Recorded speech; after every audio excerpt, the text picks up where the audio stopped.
오늘 수요기도에 나오신 성도님들을 예수님의 이름으로 환영합니다. 먼저 기도드리겠습니다.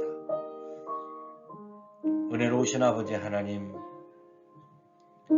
저희를 구원하시기 위해서 이 땅에 오셔서 모진 고난과 학대와 모욕을 당하시고 십자가를 지시고 부활하심으로 저희들의 생명을 구원하여 주심을 감사드립니다.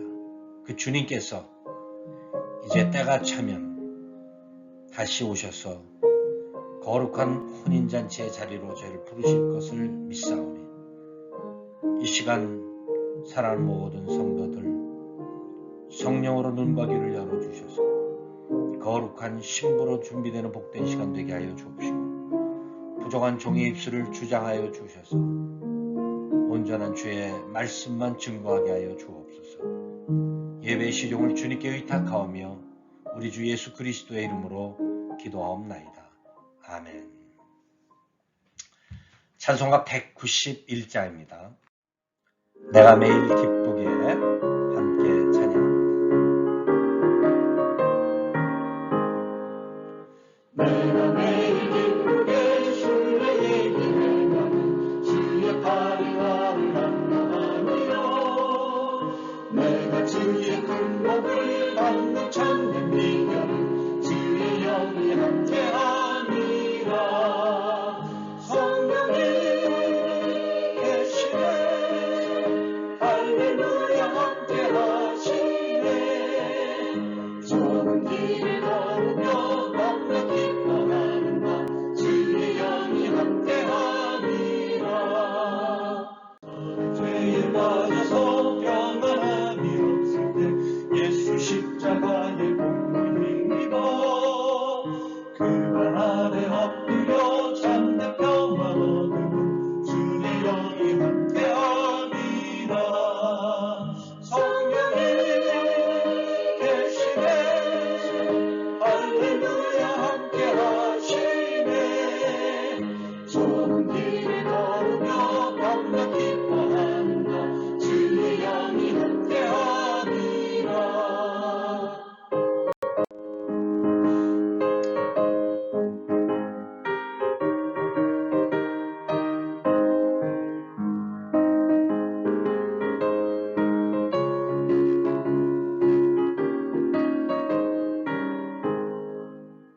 나와 동행하시고 모든 염려하시니 나를 숲의 생활 같이 기쁘다.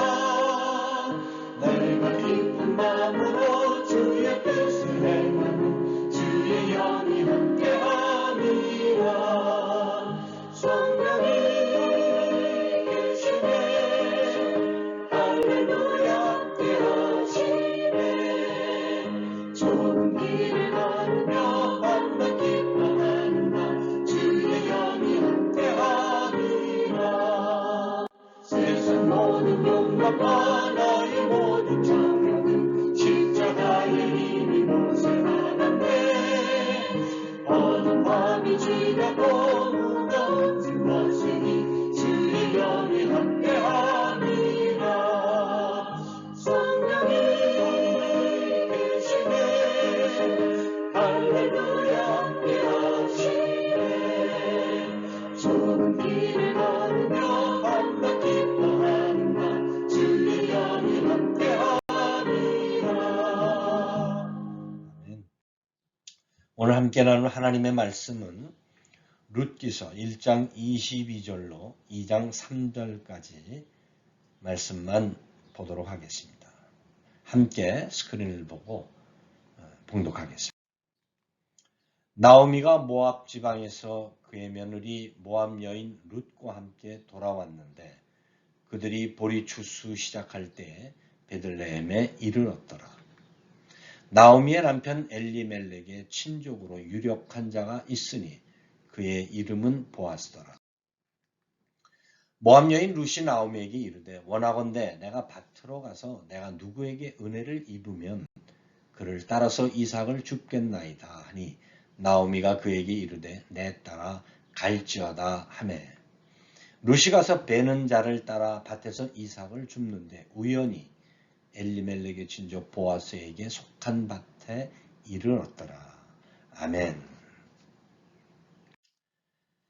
오순절 성령 강림은 교회의 탄생을 가져왔습니다. 그뿐 아니라 이 사건은 하나님의 거룩한 신부로 하나님과 이스라엘 백성의 그 정원 관계가 깨어진 그 시내산 언약을 회복하는 사건이 된 것입니다. 출애굽기 19장을 보면 모세가 시내산에 올라가 하나님의 계명을 받습니다. 이 시내산 언약이 하나님과 이스라엘 백성의 그 정혼식을 의미하고 있습니다. 바로 그 모세가 십계명을 받은 그날이 오순절이었습니다. 이 시내산 언약, 다시 말하면 하나님과 이스라엘 백성의 이 정혼식은 그들이 가나안에 정착하고 또 사사시대와 왕정기를 지나면서 우상 숭배와 배교, 그 무수한 그 죄로 인해서 그 하나님과의 정혼은 파기되고 맙니다. 그들은 더 이상 율법을 지킴으로 또 어떤 제물이나 제사로 그 깨어진 정혼 관계를 회복할 수 없게 됩니다. 이 교회와 혼인을 위해서 우리 주님이 이 땅에 오셨고 또 제자들에게 그 정혼의 귀한 선물로 성령을 주셨는데 주님이 승천하시면서 예루살렘을 떠나지 말고 아버지의 약속하신 바 성령을 기다리라 이렇게 말씀하셨습니다.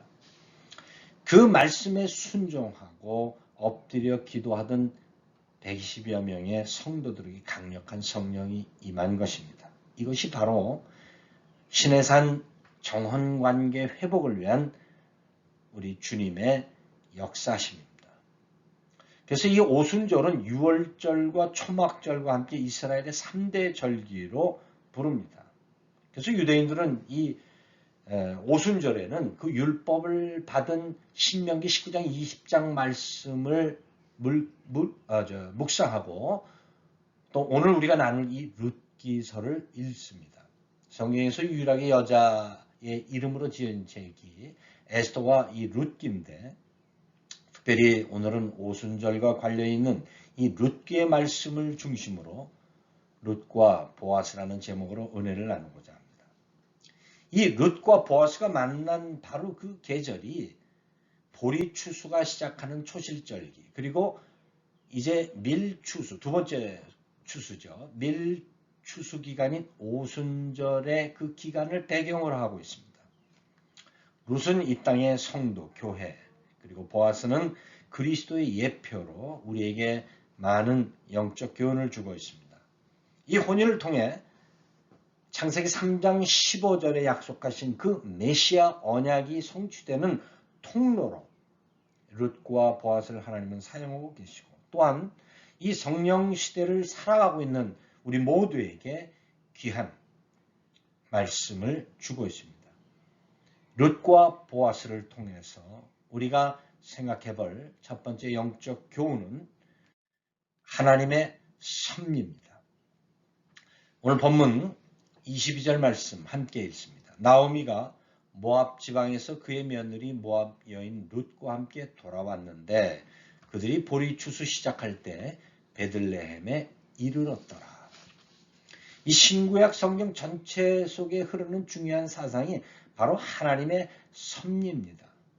이는 하나님께서 창조하신 그 세상의 통치 목적을 위해서 하나님이 친히 행동하시는 것인데 하나님의 개입과 때로는 중재 그리고 이끄심으로 표현합니다. 영어로 이 providence라고 하는데 특별히 하나님의 그 공급하심을 표현하는 이 provision이라고 하는 다 그 같은 뿌리를 가지고 있는데 이것은 라틴어에서 앞서서 본다, 앞으로 본다 이런 뜻이 있습니다. 그러니까 우리는 당장 보지 못하지만 주님은 늘 앞서 보신다는 거죠. 그래서 때를 따라 우리에게 필요한 것들 그리고 가장 소중한 것들을 채우신다라고 하는 그 놀라운 은혜가 하나님의 섭리입니다. 모압 여인이었던 이 룻은 베들레헴에서 온 엘리멜렉의 둘째 며느리가 되죠. 이 말론과 결혼했지만 얼마 후 남편과 그리고 시아주버니였던 기럯마저 세상을 떠나게 됩니다. 이 시어머니 나오미와 또 동서인 오르바와 자신만 남는 정말 이 세상 가장 불행한 그러한 처지의 삶을 살아가게 됩니다. 당시 엘리멜렉과 나오미는 베들레헴에 불어닥친 그 기근을 피해서 이방 땅 모압을 찾았죠. 잠시 기근은 면할 수 있었고 또 두 아들의 며느리까지 얻어서 모든 게 잘 되는 것 같았지만 결국 남편과 두 아들의 죽음을 통해서 나오미는 깊은 회개의 시간을 갖게 됩니다.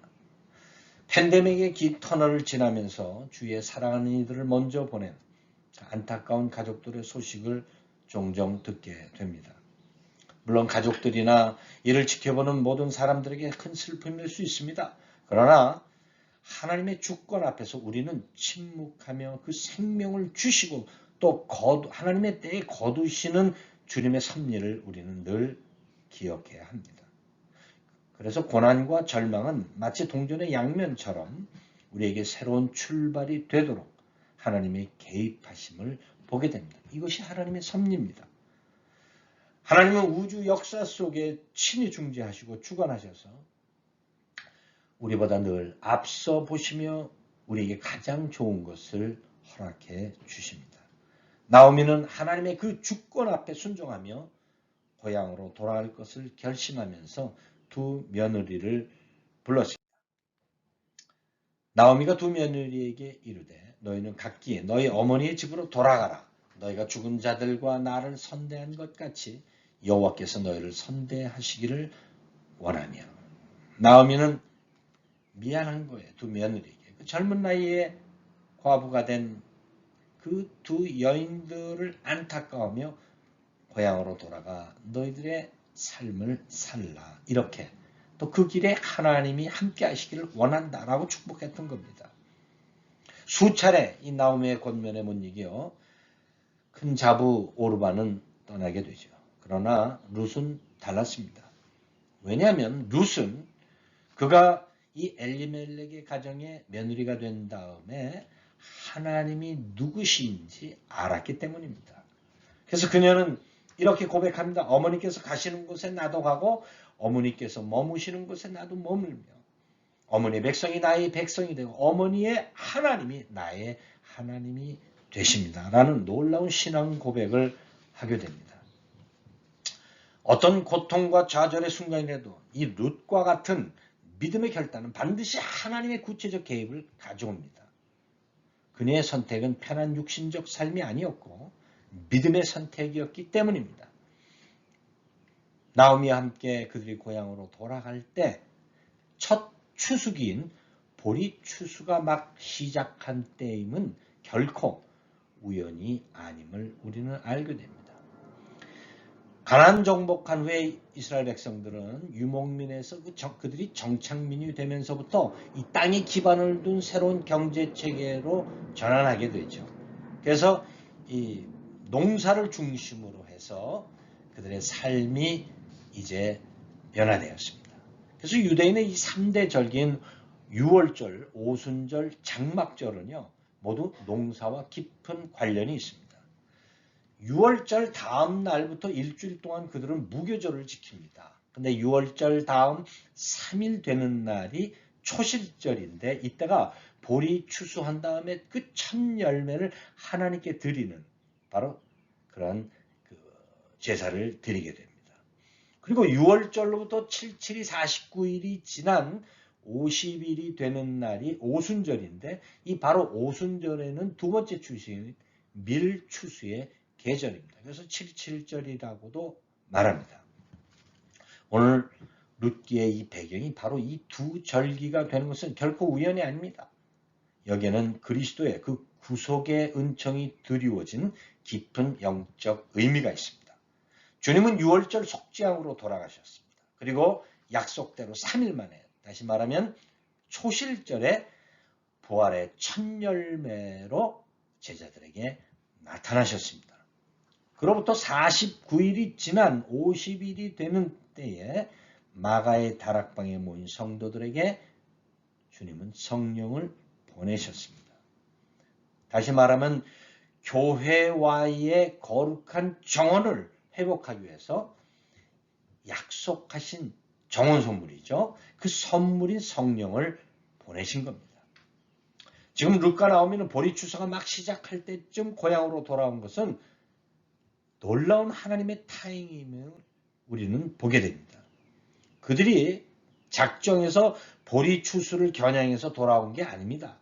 그들이 고향으로 돌아가기로 믿음으로 결단할 때 바로 그때가 보리 추수기였기 때문입니다. 이처럼 하나님의 섭리, 하나님의 개입은 우리가 세상의 길에서 돌아설 때 역사하시는 겁니다. 본문 22절에서 나오미와 룻이 돌아오다라고 하는 이 돌아오다라고 하는 히브리어 슈브는 바로 우리가 회개라고 종종 쓰는 그런 같은 단어입니다.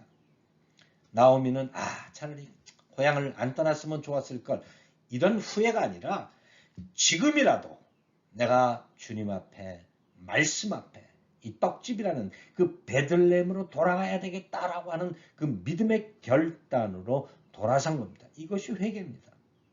고향으로 돌아오는 나오미를 본 여인들이 반갑게 대할 때 나오미의 태도를 보십시오.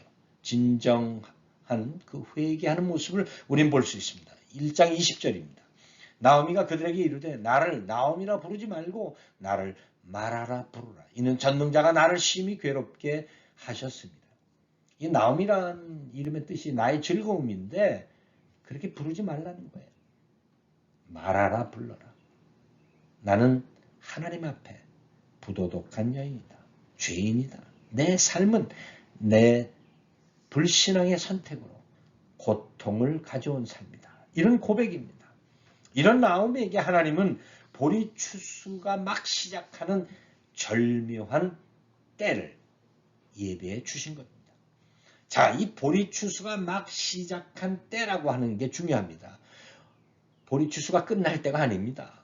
남들 다 추수한 다음에 가서 얻을 게 뭐가 있겠습니까? 이제 막 시작하는 때에 하나님은 그들을 보냈던 겁니다. 주님의 말씀에 순종해서 너희는 예루살렘을 떠나지 말고 아버지의 약속하신 바 성령을 기다려라 라고 말씀을 들은 500여 명의 성도 중에 380여 명은 오르바처럼 떠났지만 룻처럼 남아있던 120명의 성도들에게 성령이 불처럼 임한 겁니다. 바람처럼. 자, 보십시오. 죄송합니다. 제가 잘못 적었네요. 사도행전 2장 1절을 제가 읽습니다. 오순절 날이 이미 이름에 그들이 다 같이 한 곳에 모였더니, 오순절 날이 이름에라고 하는 이 썸프레라고 하는 헬라어의 뜻은 to fulfill, 꽉 채워진 때를 말합니다. 그리고 to fill up complete, 완전히 채워진 때라고 하는 이 뜻으로 바로 하나님이 정하신 카이로스의 때를 말합니다. 하나님이 항상 그분이 작정한 때에 정한 장소, 정한 방법과 환경들을 통해서 우리의 삶 속에 개입하는 것을 믿으시기 바랍니다. 믿음으로 결단하고 돌아선 이 룻과 나오미에게 하나님은 놀라운 일들을 준비하고 계셨던 겁니다. 그녀에게 계대 결혼의 대상이 되는 보아스를 예비해 주셨고요. 그 혼인을 통해서 다윗의 조상 또 그의 후손들을 통해 그리스도가 이 땅에 오시게 된 거죠. 남들이 비웃고 손가락질해도 묵묵히 밭을 갈고 씨를 뿌리면 반드시 기쁨으로 단을 거둘 그 하나님의 때를 허락하실 것을 믿으시기 바랍니다. 그래서 우리는 어떤 절망의 순간에 또 낙마하거나 포기하지 말고 믿음으로 돌아설 때, 회개하며 다시 주님의 손을 잡을 때 주님은 우리를 위해 예정하신 놀라운 섭리들을 이루실 줄로 믿습니다. 마지막 이 종말의 때에 매 순간 믿음으로 결단하여 주님의 그 놀라운 은혜와 섭리를 누리시는 성도가 되기를 예수님 이름으로 축원합니다. 두 번째 우리가 얻는 영적 교훈은 룻과 보아스의 헌신입니다. 2장 1절 말씀 같이 읽습니다. 모압 여인 룻이 나오미에게 이르되 원하건대 내가 밭으로 가서 내가 누구에게 은혜를 입으면 그를 따라서 이삭을 줍겠나이다 하니 나오미가 그에게 이르되 내 따라 갈지어다 하매. 사실 룻과 나오미는요 돌아서는 남이 되는 거예요. 근데 룻은 그 나오미를 통해 만난 그 하나님을 위한 삶을 살기로 작정합니다. 그래서 그는 어떤 희생도 감수하기로 결단했던 것입니다. 시어머니를 위해서 이삭을 주겠습니다. 그러면서 내가 누구에게 은혜를 입으면 그를 따라 이삭을 주겠습니다. 이 말은 자신의 앞길을 인도하시는 하나님에 대한 절대적 신뢰의 표현입니다. 당시 유대 전통에는 가난한 자들이나 이 과부들을 위해서 또 그 지역에 사는 이방인들을 위해서 추수할 때 싹싹 털어서 나달 하나 남기지 않고 그 추수하는 것이 아니라 바닥에 이삭을 일부러 남겨놓도록 레위 23장에 모세에게 명하셨습니다. 그래서 이 추수 때에 가서 어려운 사람들은 그 나달을 주심으로 그들의 배고픔을 면할 수 있었습니다. 낯선 이방 땅에서 과부의 몸으로 그것도 시어머니를 위해서 먹을 걸 줍는다라고 하는 그 정신은 쉬운 것이 아닙니다. 그래서 이 룻의 아름다운 효심, 그녀의 헌신과 희생은 주위에 소문이 나기 시작했습니다. 또 그 룻을 아내로 맡기까지 보아스는 그 룻에 대한 소식을 듣고 있었습니다. 비록 사람들은 알아주지 않아도 하나님이 기억하시기 때문에 우리의 선함과 희생, 헌신은 귀한 것임을 믿으시기 바랍니다. 룻의 아름다운 헌신과 희생에 대해서 룻이 생전 보지 못했던 그 보아스에게 이런 말을 듣습니다. 보아스가 그에게 대답하여 이르되 내 남편이 죽은 후로 내가 시어머니에게 행한 모든 것과 내 부모와 고국을 떠나 전에 알지 못하던 백성에게로 온 일이 내게 분명히 알려졌느니라. 보아스는 룻이 어떻게 시부모를 섬겼고 그가 어떻게 믿음으로 결단해 베들레헴에 온 것을 알고 있었던 겁니다. 이 룻은 육신의 정욕을 쫓아 젊은 남자를 찾지 않고 계대 결혼의 원칙을 따르는 하나님의 질서를 쫓았습니다. 보아스는 그것을 본 거예요. 이것이 바로 하나님의 말씀에 대한 룻의 헌신이고 희생입니다. 보아스는 서둘러 그 기업 물을 책임을 가진 친족을 찾아갑니다. 그런데 그 보아스보다 당연히 기업을 물고 룻과 결혼해야 할 그 친족은 자신의 책임을 회피합니다. 이렇게 말하죠. 4장 6절입니다. 그 기업 물을 자가 이르되 나는 내 기업에 손해가 있을까 하여 나를 위하여 무르지 못하노니 내가 물을 것을 네가 물으라 나는 무르지 못하겠노라 하는지라. 정작 엘리멜렉의 그 모든 그 재산을 팔 수 있는 그 기업을 물을 수 있는 그 권리를 포기하는 거예요. 룻과 결혼을 함으로써 자기가 얻는 것보다 잃는 것이 더 많다고 생각하는 겁니다. 평소 하나님의 뜻보다 자신의 유익을 우선했던 그는 이스라엘의 기업 속에서 사라지게 됩니다. 그러나 보아스는 나오미와 룻을 품는 그 헌신과 희생으로 그리스도의 조상이 되는 놀라운 축복의 주인공이 되었음을 우리는 알고 있습니다. 오순절 성령 강림 사건은 두려움에 갇혀서 이웃과 세상에 대해 문을 닫았던 초대교회 성도들의 마음을 활짝 열어놓았습니다. 아니, 좀 더 정확히 표현한다면 세상을 향한 헌신과 희생의 삶을 산 것입니다. 사도들이 구제사에게 집중함으로 말씀사에게 소홀히자 그들은 집사들을 세워서 바로 이 구제와 이웃을 위한 그 선행에 전력 투구하도록 했습니다. 자신들의 귀한 것을 이웃을 위해서 나누는 이 선행이 바로 오순절에 세워진 초대교회의 원초적 모델이었음을 우리는 기억해야 합니다. 오늘 우리가 겪는 팬데믹의 상황은 이웃에 대한 헌신과 희생을 필요로 하고 있습니다. 이 구약의 헌신과 희생의 정신은 제사에서 우리가 제물을 희생이라고 하는데 그렇게 하나님 앞에 드리는 이 제물, 그 헌신은 피 흘림이 없이는 드릴 수 없다라고 하는 의미입니다. 그래서 주님께서는 십자가의 길을 스스로 선택하심으로써 그 뒤를 쫓는 우리들에게 이러한 헌신과 희생이 없이는 내 제자가 될 수 없다라고 말씀하신 겁니다. 주님이 베드로에게 누구든지 나를 따르려거든 자기를 부인하고 자기 십자가를 지고 나를 따라야 된다라고 말씀하신 것은 십자가는 화려한 장식이나 폼이 좋고 그런 이쁜 액세서리가 아니라는 겁니다. 그것은 헌신과 끊임없는 희생을 통해서 져야만 하는 사명을 말하고 있습니다. 목사, 장로, 집사, 직분보다 더 중요한 것이 바로 우리에게 주어진 이 사명을 감당하는 헌신과 희생의 자세입니다. 지금 온 세상이 우리를 와서 도우라고 마게도냐인처럼 손짓하고 있습니다. 지금 당장 우리가 할 수 있는 것은 고통당하는 그들을 위해서 엎드려 중보하는 것입니다. 그리고 우리에게 주어진 물질과 시간, 재능을 나누는 것입니다. 누가 나를 위해 갈고 탄식하는 주의 음성을 듣는 귀한 성도들이 되시기를 예수님의 이름으로 축원합니다. 마지막 우리가 얻는 교훈은 이 보아스와의 만남입니다. 2장 3절이죠. 룻이 가서 베는 자를 따라 밭에서 이삭을 줍는데 우연히 엘리멜렉의 친족 보아스에게 속한 밭에 이르렀더라.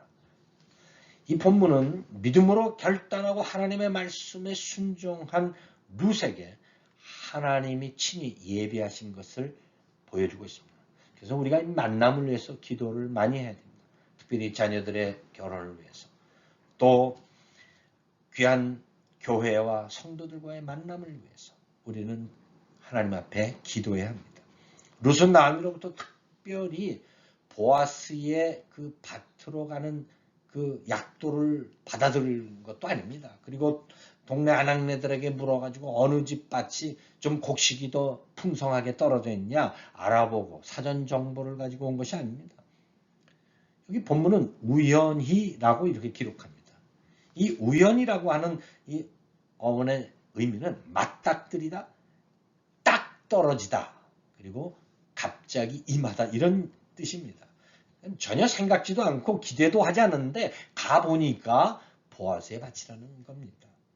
우리가 기대하지 않고 생각지도 않았는데 하나님의 앞서가심은 아주 구체적으로 정확한 때에 정확한 방법으로 우리의 필요를 채우시는 것을 깨닫게 됩니다. 이것이 만남의 축복입니다. 보아스는 룻이 어떤 여인인지 다 알고 있었습니다. 그녀의 믿음이 어떻는지 잘 알고 있었습니다. 룻은 자신을 선대하는 보아스에게 어찌하여 이방 여인은 나에게 이렇게 친절을 베푸십니까? 라고 물으니까 보아스가 이렇게 대답합니다.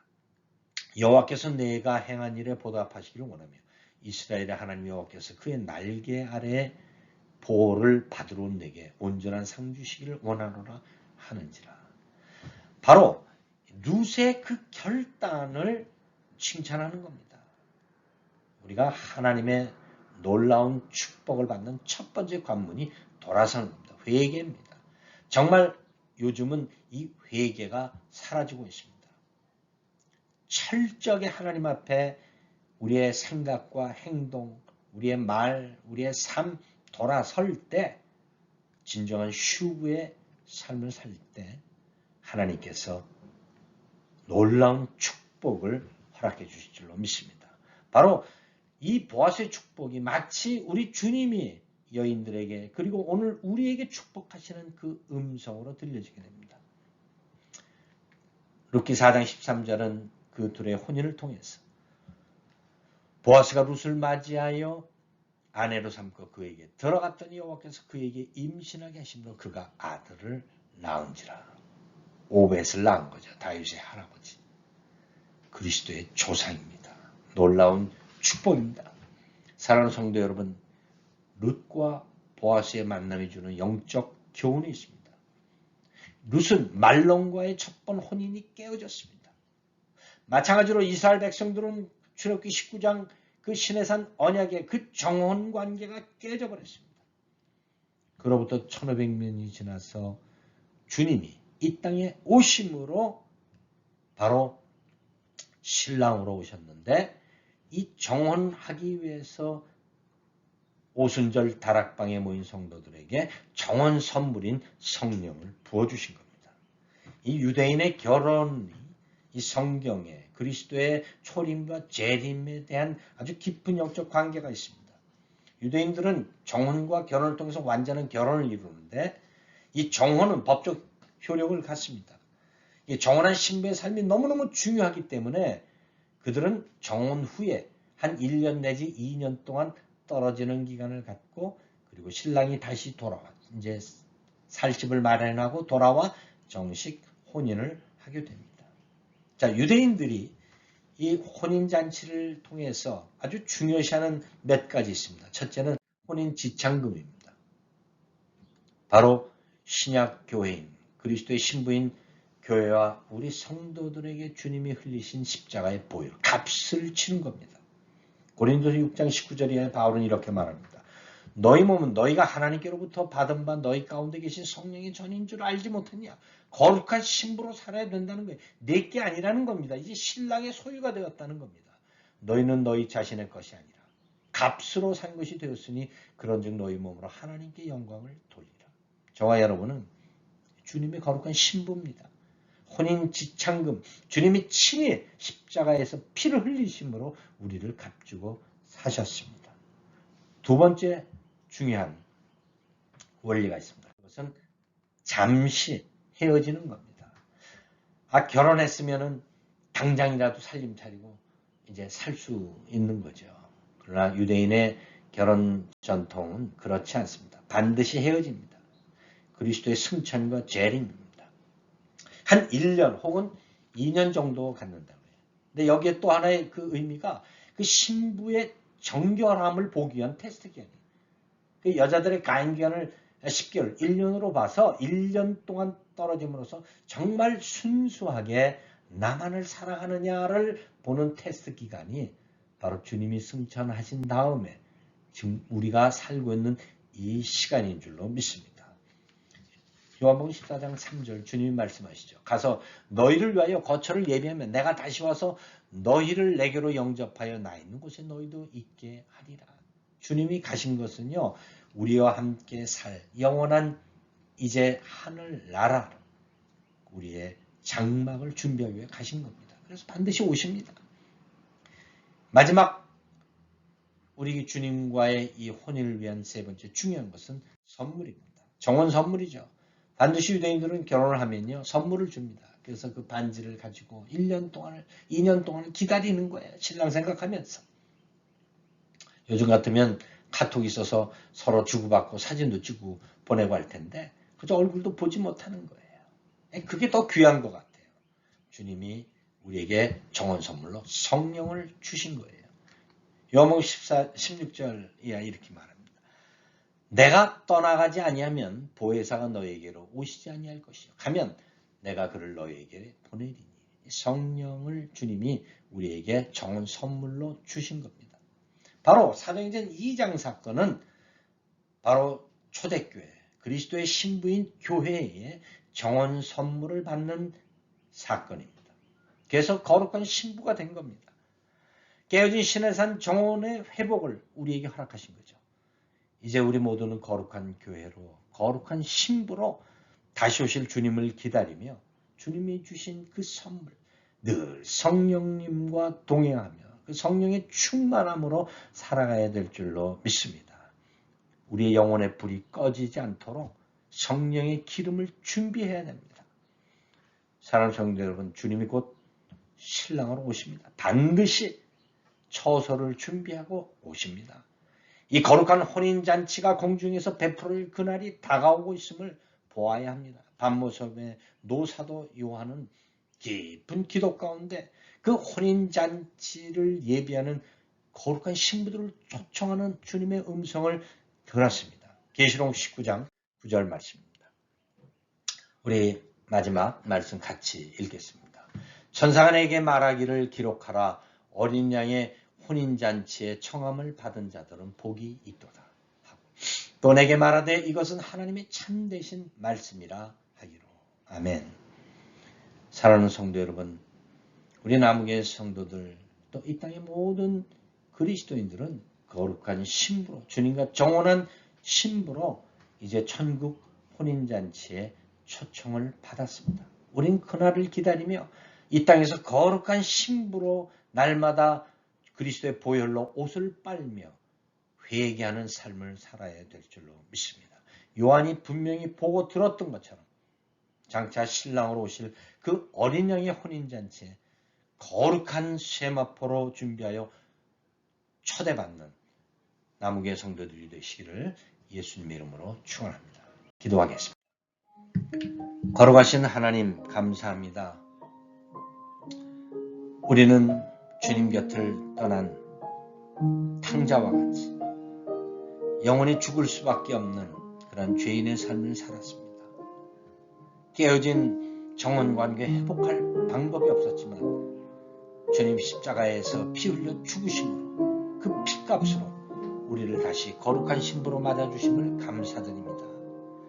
주님 가실 때 그냥 가시지 아니하고 저에게 성령을 선물로 주셔서 날마다 성령의 위로와 감동으로 주님을 기다리며 또 고대하게 하여 주심을 감사드립니다. 하나님이 이 마지막 때 하나님 이 땅에 수많은 그리스도의 신부들이 그 옷에 세상의 때가 묻지 않도록 함께 중보하며 또 하나님의 거룩한 그날을 기대하는 우리 남우교회 성도들 되게 하여 주옵소서. 이제는 우리를 죄악 가운데서 구원해 주신 우리 주 예수 그리스도의 은혜와 독생자 예수 그리스도를 십자가에 못 박기까지 우리를 사랑해 주신 아버지 하나님의 무한하신 사랑하심과 성령의 감동, 감화, 위로 역사하심이 다시 오실 그 주님을 거룩한 신부로 기다리며 날마다 회개의 삶을 살기로 다짐하는 남우교회 성도들 그들의 섬기는 모든 삶 위에 그리고 남우재단과 이 땅의 모든 교회 위에 이제로부터 영원토록 함께 계실지어다. 아멘.